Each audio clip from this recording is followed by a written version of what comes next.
Welcome back to the podcast. Today we are talking about refreshing your gratitude practice. Ooh, all right. Welcome to the Shift Happens podcast, where we navigate the lighter side of life's challenges. I'm Robin McIntire. I'm a certified life and transitions coach. And I'm Monique Eckes, a question asker, asking Robin questions, hopefully that you are thinking on the other side of the podcast. We love the questions. Yeah. I'm a big question asker, so this is just perfect. Curiosity, though, she's a great example of staying curious. Yes. Makes for the best clients. So I'm going to ask you my first question. All right, refreshing our gratitude practice. This is interesting. I don't think I've heard people talk about this. So let's expand on it a little bit. Can you tell me a little bit more? So gratitude practice, we talk a lot about different practices, right? Okay. So in especially in coaching, if someone comes in and expects to change overnight, that doesn't work so well, right? Oh, no. So I really think it's easier for our brain to take it in if we understand from the get-go that what we are trying to do anytime in our life when we're making any changes is we're creating new practices. So new habits, right? So gratitude practice, if you already have one and it feels a little stale. Okay, we talk about how easy it is to say, oh, I'm so grateful for this and I'm so grateful for that. And how that can be, if you do have a gratitude practice and if you're a journaler, a gratitude journaler, it can be easy to get on autopilot with that. Yeah. And maybe not feel it as much. It gets to be lip service a little bit. Right. I think we all know that one. Yeah.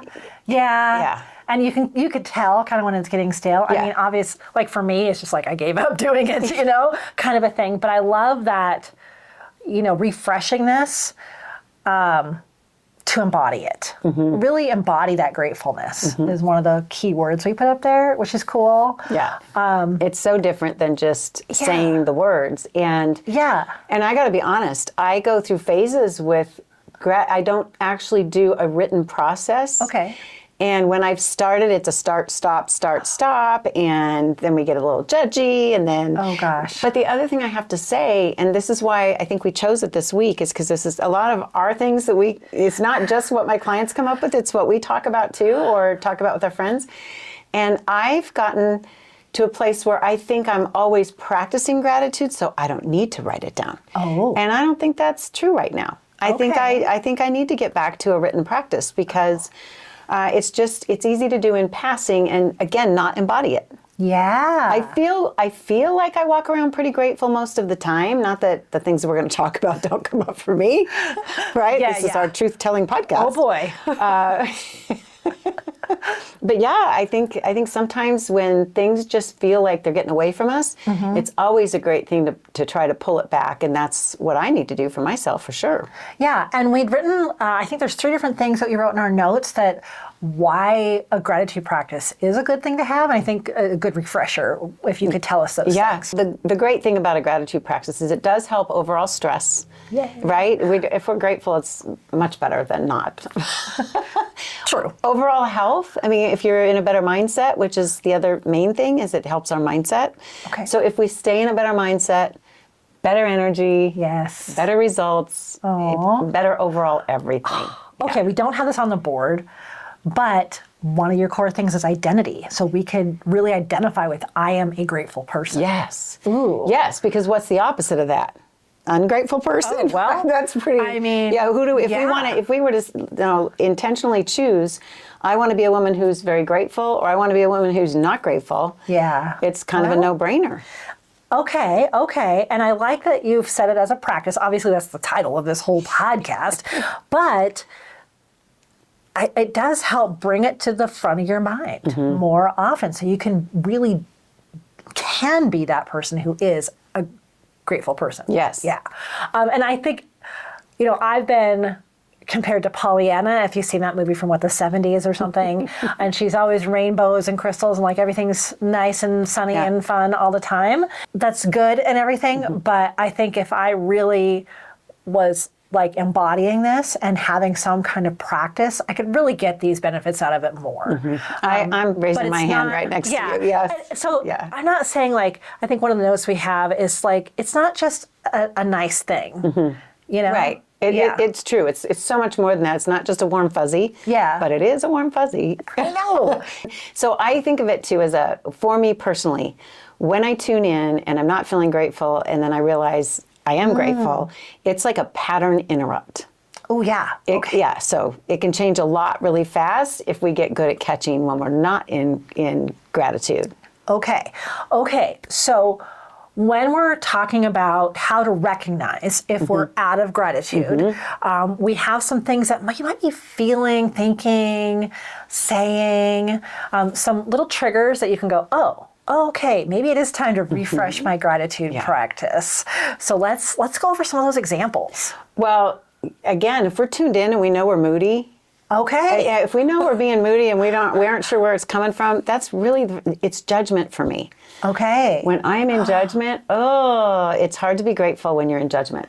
And it can be that email you received or the phone call you didn't receive, or it can be anything that sets off our feel good factor, if we will, where we're looking at what's not going right instead of, when we're finding all the negatives, that's a great sign right there. Okay. Right. Just finding, we're constantly disappointed, or not even constantly, but, we're finding disappointment everywhere, or the moods for sure. You feel disconnected, you're just kind of going through the motions. But I think not feeling grateful when we're there, we don't feel real grounded either. I get anxious. If I'm in that mood, I just recognize it. I'm being judgy, I'm being moody. What is going on? I instantly have to search for, wait a minute, what's right? What's going well? Okay, so grounded though. I never thought about that so much. That's interesting. And I think the opposite of that, I call it amorphous anxiety. This could be a great thing to go, okay, let's touch bases with the gratitude practice that I've chosen. And that could get me out of some of that anxiety. Ooh, almost immediate. Oh, if you allow it, right? If we say, and this does come down to choice, where I do want to feel more peace and I do want to feel more grateful. I think there's always things we can feel grateful for. Yeah. It's just some moods are harder to find it than others. You're not wrong. You're not wrong. Right? And I know, if you're listening and you're on board with the gratitude practice, but you kind of think it's gotten stale, or what if you've tried and you've stopped? You've tried and you've stopped. And you're like, it doesn't work. I mean, that could be something where you want to do this, but you haven't got into kind of a groove. So that could be a sign that you need to refresh it. Right. Yeah? Yes. Okay. Really. And also, if we're watching for something to work, we're probably not as, if we can think of it as something that, maybe on a soul level that gives us peace. So it's not like does it work or not work, but my energy feels better when I'm looking for good things. Okay. I feel better in my body, in my day, in my week, with my family and my people or whoever I'm with. I feel better when I'm looking for the good stuff. Okay, so that brings me to a question. Questioner. So when we're talking about how it sounds and looks, when we're down on ourselves, I've tried it, I've started and stopped, or just started, I did it for a little while. Maybe you could not have so many conditions around. Like me, I'd be the person who I'm going to write this down every day. Yeah. Every day. And then if I skip a week, then forget it, I'm never doing it again. I agree. It's kind of like journaling. It is, gratitude can be like gratitude journaling. Yeah. But that goes for journal too. How many times, I don't know if you've done this. I've bought so many pretty journals. Yes. And I'm like, I'm not going to start yet because I don't think I'm going to be consistent. So these beautiful journals sit in the closet or whatever until the day I'm going to be consistent. Yeah. And it's been years ago that I finally said, you know what? I'll journal when I want to journal. Just put the date on it so you know when you journaled. And you said it. Get the conditions off. Okay. Because don't get me started. That'll go right into perfection, right? I didn't do it right. I didn't do it perfect, so it doesn't count. Or, right? There was a guy I listened to for a long time, and he just literally said one time, whoever said we have to read a book from left to right and finish what we start? If we don't like the book, don't finish it. The same type of thing, right? We put these right and wrong labels on what we do, and that can be with gratitude too. I did it wrong, or I didn't do it consistent enough, or right there, that shuts us down. I don't have time. Let's talk about that. Yes, let's do that. This reminds me of a couple things. First of all, if slowing down to write down your gratitude, or slowing down to think about what you're grateful for, if your wheels are turning that fast and hard, I would like to personally direct you to 2 other podcasts we did in the first season, maybe second. Slowing Down to Go Fast. Love it. And The Power of the Pause. Love it. Both things are about grounding us. And this is about grounding us and getting present. So usually when we feel like, when we use time is, I don't have time for this, I don't have time for that. And that happens with coaching. People think they don't have time. So one of the things that's important to remember is when we feel that, I'm not going to even say when we say it, it feels true at the time, right? Okay, I don't have time for that. That feels very true when most people use that. I want to challenge you, the listener, and us always, to remember that when we think we don't have time, it's probably what we need the most. Okay. Oh, man. Okay, so the energy that we, let's go back to, this is a grounding. Yeah, okay. It's a pattern interrupt. We're taking, lower energy levels, grumpy, we don't like how we feel, and we're going to keep going because we're too busy, or we can take less than a minute to, catch the thought, sit with it for a second and say, ooh, what's a better thought? What can I be grateful for right now? Instead of comparing myself to other people, or comparison's another one that really comes up, right? When we're not grateful, we can forget that we're abundant. We have abundance. Okay. We got the good things going on. We just forget. Yeah. And we've probably said this on the podcast, but we say this to each other all the time. I have plenty of time. Yes. I have plenty of time. Yes. I have plenty of time. Because we often, as business owners and family members, and we're go. We're action taker people. Yes. And sometimes that could catch up with us. And if this is one of the things I just don't feel like I have time, or I don't know if that's going to do anything for me, just take that pause and see. Yeah. It's another check-in with that is my way working? Is this way working? Like being in a rush and being, being not grateful or not taking time to flip it. Is it working for me? And that's a really good way to talk yourself into, maybe I could look at this gratitude practice or refresh it wherever you're at. Yeah, but I see what you mean. Time is always the excuse for a lot of things that we really want to do in our life, including this 60-second practice. Yes, and the mantra you just shared, I have plenty of time, I have plenty of time. That has been something I have to practice a lot. Still, it's our way of reminding our, being your own little best pal, saying, hey, wait, I got you, you're okay. It just grounds you again, it's okay. And really think about that word practice, because even yesterday we were voxing each other we got plenty of time. It is a practice. You have to do it over and over. That's what a practice is. It's over and over.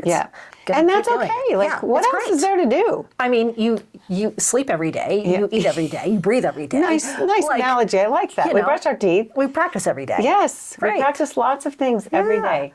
Oh my gosh. Yeah. That's a tangent. But I mean, pro athletes too. They still practice. I like that. Pro musicians still practice. It's true. I love that. It's true. This is part of being a better human and feeling not a better human. Well, if we want to get done. Better to our enjoy life more. Yeah. Right? Okay. Yeah. Okay. Do you think we've covered enough of the sounds looks like, feels like? I think the main idea is to bring us back to peace and joy, and this is a great way to go. Yeah. So if you're longing for that. Okay. Yeah. So we've touched on a few ways that we can notice if our gratitude practice needs a refresh. Some of the things that we might be happening for us. Let's imagine what it could be like with a practice that was great for us. Yeah. So if we think about, we did joke about the warm and fuzzy part, but we do walk through life much more warm and fuzzy if we're grateful. That's one thing. The less stress, that it would definitely bring down our stress levels, because when we're worrying, we're not being grateful in the moment. Okay. Not saying that worry is a bad thing. We're not judging worry, but it's hard to be grateful for worrying. Better relationships. For sure. Oh. Right? So, think about our spouses or partners or... Oh. Yeah. Oh boy. Yeah, sometimes we have to, that's just a great place to go when we're frustrated. Agreed. Yeah. Yeah, and I think part of that is our brain just automatically goes to those negative things. Yes. So if I'm frustrated with my spouse, it might be like, well, this. And if I stop and have this practice, I could go, but this, Yes. oh, this, oh, I'm grateful for this. I can see how it could really help relationships. Right. I was thinking about more my inner peace, but that's amazing. That's a great tip. You're welcome, everybody listening out there. Especially if you've been married for a really long time. Oh, my. Because I think a lot. When I'm nitpicking at Mark, Yep. or thinking things, I do say, wow, I am loved so unconditionally by this man. Yeah. And it does warm my heart. It doesn't get him off the hook for everything. No, of course not. We're not saying to bury it all. We're just saying to remember to, bring it up and at least give the gratitude a good chance over the negatives, for sure. Yeah, because our brain will, like you say, this normalize all the time. Yeah. Almost every podcast, we're like, it's normal. Yes. And our brain will trick us into things, and there's all these things that our body does to try to keep us safe. So sometimes this can make an extra impact on that, I think. Absolutely. Okay. Absolutely. Okay. Mood changer. I don't know, just being in a grateful state is the goal. Yeah. Yeah, so think about it as a state. A way of being is, like you said, I want to be a woman who's grateful. Okay. I want to be a person who stays in gratitude. And, well, level 7 energy would be right up there. Yeah. I don't think we stay in that, but we know what it's like to feel it. So success begets success. Yes. Same thing. The more grateful we are, the more grateful we feel, the more good we see. And the more good we can identify, like, oh, I see that. Yes. That. Oh, and looking for the little things. Oh, we're so excited. Oh my gosh. I love how this also brings in all the 3 keys that you talk about. Yeah. Your mindset, okay, grateful mindset. Your identity, I'm a grateful person. Your energy level, you feel more at peace. You feel you have better relationships. This 60 seconds a day could get you closer to all those things. I love that you put that together, because Yeah. it's so true. It's like the goal. Again, we're trying to live in these higher levels of energy. Yeah. How do we do it? Practice gratitude. Practice. Yeah. All right, so at this point of the podcast, we're going to give it away to Robin for the sponsor break. Okay, Spark Session Plus. It is my introductory offer. It is a quick way for you to get some wins, find out how it feels to be supported, and to work with me. And gratitude's a great place to start. If you feel like you get tripped up a lot and maybe you're living in an energy that feels negative and you're having a hard time kicking it, this could be a great introductory offer for you. So we get together for 90 minutes via Zoom or the phone, your choice, for the first session, and then we follow up 2 weeks later. And what we do in between, what you do in between, is whatever you've committed to that we've come up with together to work on, to practice, that's what we'll report back to 2 weeks later. And it's just a great way for you to get a feel for what support and having a safe space and some things that you have coming out of your brain and out of your mouth, maybe for the first time. Could be a simple question that I ask you that you're answering. So yeah, it's exciting. It's an exciting way to just have a little breakthrough. And the name says it all, spark. It'll spark something for you. Yes. Yeah. I love this introductory way to get to know you, see if you're a fit, get one thing taken care of. Yeah. Or at least started. Get that spark. Yeah. It's Rip off the Band-Aid. Yeah. Find out it's not as scary as you think. That's true. That's a big one. Like there's so much. Yeah. Okay. All right. So thank you, sponsor. Yes, and you can find the info on my website. Oh, thank you. Okay, the Yes. Spark Session Plus. There's a Work With Me tab. You can go there, find the Spark, and it'll lead you all the way to me. Perfect. Perfect. All right. Yeah. So we've talked about all of these things in refreshing, kind of how it feels and sounds and what our life could look like. Let's put that into action at this point. Love this. Let's give you all the listeners and viewers some tangible things they could do to refresh their gratitude practice. Okay, so this is especially if you've been a gratitude journaler already. Instead of saying, oh, I'm so grateful for my home or my family, let's get into more detail. So an example for me is when I think about my grandkids. Not the last time, but recently when they were over and we were watching Frozen. And Olaf, the snowman. I think so. Okay, I think Olaf is the snowman. And my grandson, who's 4, started laughing so hard, and I just was so tickled. And it stayed with me. Well, it's still with me weeks later. Oh. And it's not just grateful that they came to stay with us, and not just grateful that they're my grandkids, but grateful that we get to witness him having such a chuckle. And we can go on and on about gratitude with grandkids, right? Oh, Because yeah. there's just so much emotion and oodles of love and all the things that come with them. But yeah, go into detail with your journaling. The other thing that does is it will help you look for the smaller things. So they aren't always big, obvious things we're grateful for. Okay. So get really specific. I'm thinking of some of the things that might just be very, very rote, very general in a gratitude journal. Like, I'm thankful for a warm house. Why not be like, for me, like, I'm thankful for this area that we've made into a little library that I can sit and read and sip tea. Did you feel that? Did you all feel that? I just felt that. Yeah. Yeah, that's great. I could even smell your tea. Nice. No, but that is a great, that is true. So, make sure that you find what you're grateful for in yourself as well as others and your things and your, for example, I'm so grateful I was introduced to personal development years ago. I'm so grateful that I experienced therapy and got to take care of a lot of business I needed to take care of to feel the way I feel. Oh. So, you go big and go little. Yeah. But I love your vision of not just having a warm house, but we saw your warm, cozy space that you enjoy your tea and your books.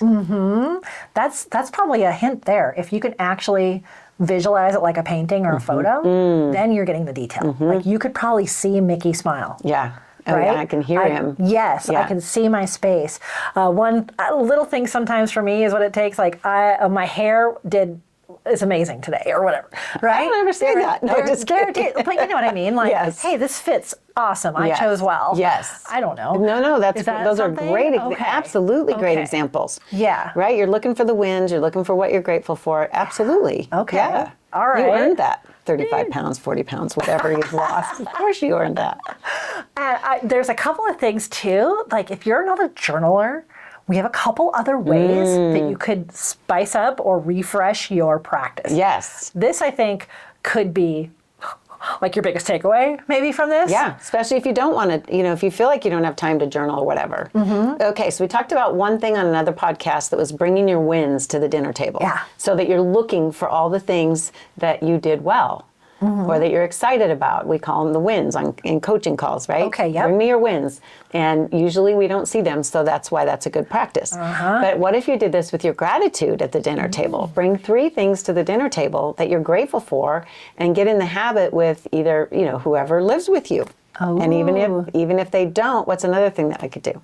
If you don't have company to do that with. I want to say, though, I think you could do gratefulness and wins, just flip-flop them every day. Oh, I like that. Ooh, one day could be wins, one day could be gratefulness. That'd be cool. The wins bring on gratitude. Oh, that's true. Oh my gosh, That's we're true. just They over could the just top work now. together. I like that. Some of that's just like to spark conversation and it just keeps going. That's Really. true. That's so true. great. That could be a great dinner conversation. Yeah, it really could. Okay, the other thing that I have seen, so we're recording this the first week of 2025, and I've seen a lot of people online doing this, is start a gratitude jar. I love that. Have little pieces of paper next to a jar. Just any jar, a vase, doesn't matter. Pick a container you're not using in your house, have little scraps of paper next to it, and all throughout the year, the month, the week, however often you want to do this, you jot it down, throw it in the jar. And what I've seen online this week is everybody dumping out their jars as a New Year's tradition. I love that. And so couples are doing it, families are doing it. They chose at the end of the year to dump out all of them and really Celebrate. walk down gratefulness memory lane. Yeah. My gosh. Does Well, that and just sound like cool? journaling, what you'd have to remember is, we kind of forgot about the jar for a week. It's okay. It's okay. Yeah. So Yes. just get to it when you can. And again, as the practice gets better and you're enjoying it more and more, it's going to become a habit. And actually, the jar might work better because then you can't see the date in the journal. Like, Yeah. oh no, it's been 2 That's weeks. true. So We the don't- jar yeah. might be just Yeah. even easier and to involve your entire family. Yeah. think You the could jar decorate a sounds- jar. You could you could make it really almost like a vision board, but you could decorate that. You could have an oversized jar. My son and daughter-in-law have a Yes. pretty big jar, and they put stuff in there that they want to remember that the kids did. That's funny or memorable. So kind of the same idea. Yeah. Yeah, but you could decorate the jar, and it could be part of your decor if you want. Oh my gosh. I love it. Now that we've talked about these two things, so now you have 3 ways. You can have just talk about it over dinner. Yep. You can put it on slips of paper Yep. and put it in a jar. Yep. Or you can go back to your journal if that's something you really like. Yeah, a lot of people love those. to pull their journals out. As if journaling is your thing, I know that's probably a really good thing for you. But to include the family or whatever is just more fun too. And really, in the journal, you could even make it into a little book. It could have pictures in it, stickers. You can really go decorative in there. So if you have a little bit more than 30, 60 seconds. That's so true, though. I think that'd be good. And when you start seeing how you feel more often from being grateful, I think you could really get hooked on, I can see that you could, if you did the jar, you could dump it out every month. Oh, It yeah. could be a great way to start or end a month. That's a great idea. Especially when you're going through hard times, I would think. That's a great idea. Yeah. Utilize it. You're looking for evidence that life is good. Evidence. When you're having a hard time, pull it out. I love that. Okay. So good. All right, we can go on and on, but we're getting to the end of Yes. this. So I want to end with our one-liner, Yeah. Robin's famous one-liner. I love them so much. She gives me so much credit. Sometimes I'm not even all mine. Gratitude and worry cannot live in the same space. So try gratitude and see what happens. Ooh, take that with you today after the podcast. Yes. I hope you embody this. And yes, embody, visualize. Yes. Do whatever helps you remember that life is better than it feels sometimes. Look for the good stuff. Look for the good stuff. Look for the good stuff. Ooh, I like that. Because shift happens. So look for the good stuff. Love it. That's another one-liner. You're welcome. Look for the good stuff. Aw. It's a choice. It's a choice. It's a choice. It is a That's choice. another, let's leave you with that. It is a choice. So so many good we nuggets just want in to this help one. you shift into that good choice. Yeah. All right. Really now, though, we should wrap up. Yeah. Really? Okay. We're wrapping it up. So thanks for listening or watching the podcast today, whether it's on your podcast app or on YouTube. You can see our smiling faces on YouTube. But the best place really to get all of the resources that we talked about, access to the Spark Session Plus, remember, anything else that we All the talked about on freebies. here. Follow us on socials, hint, hint, hint. All of that is in one awesome spot on Robin's website. RobinMcIntire.com, spelled with all I's. It's RobinMcIntire. Yes. And remember, shift happens. Shift happens. Let's make it good. Yeah. All right. Robin's here to help. Yes. And for those listening, if you hear a little at the end, we're high-fiving. We are high-fiving. I listen to our podcast a lot in the car. So we usually okay, and ciao, and then you hear this weird sound. It's us high-fiving. Oh, I'm glad you said that. Yeah. It's only been 35 episodes, if you've been wondering. So, and I also want to ask you, if you think of someone specific when you're listening to or watching our podcast, I hope you'll be one of those people that just picks up the phone or forwards it and says, I was thinking of you. I think you'll like this, because sharing is caring. Sharing is caring. Sharing is caring. And I do love being that person. When you think of somebody, whether it's this podcast or anything else, send on a hello and send warm love to people. I love it. Yeah. Yay. Because we're grateful. We're grateful. That's right. All right. Thanks see you for the next being here. one. Take care. Ciao.